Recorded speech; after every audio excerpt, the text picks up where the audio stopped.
দুনিয়ার ফিতনা মানুষের রগ রেশায় এমনভাবে সংক্রমিত হয়েছে যে কবরস্থানে গিয়েও আখিরাতের কথা আমাদের খেয়াল আসে না। আসসালামু আলাইকুম ভিউয়ার্স। যে দুনিয়াকে আল্লাহ তাআলা বারবার ধোঁকা সামগ্রী বলেছেন, সেই দুনিয়াকেই অটল বাস্তব বলে ভাবা হচ্ছে এখন।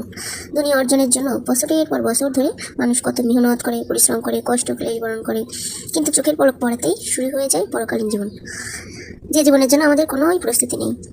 দুনিয়া প্রীতি অনুমান করুন, যদি কাউকে বলা হয় আমি তোমাকে এমন এক আমল বাতলে দেবো, যা করে দেখো চোখের পলকে তুমি শূন্যস্ত জান্নাতে পৌঁছে যাবে এবং প্রকৃত প্রিয়জন আল্লাহ তাআলা এবং দর্শনালাভে সৌভাগ্যবান হবে, তাহলেও এমন কয়জন মোটে মুসলমান পাওয়া যায় যে প্রকৃত প্রিয়জন আল্লাহ তাআলার সাথে সাক্ষাৎ করতে চাইবে? আমাদের নিজেকেই আসলে প্রশ্ন করা উচিত।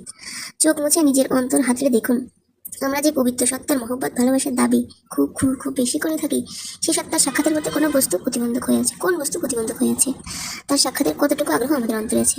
এগুলো কি আমরা কখনো ভেবে দেখেছি? কত ওয়াক্তের নামাজে আমরা তার সাক্ষাতের জন্য দোয়া করি, এগুলো কি আমরা ভেবে দেখেছি কখনো?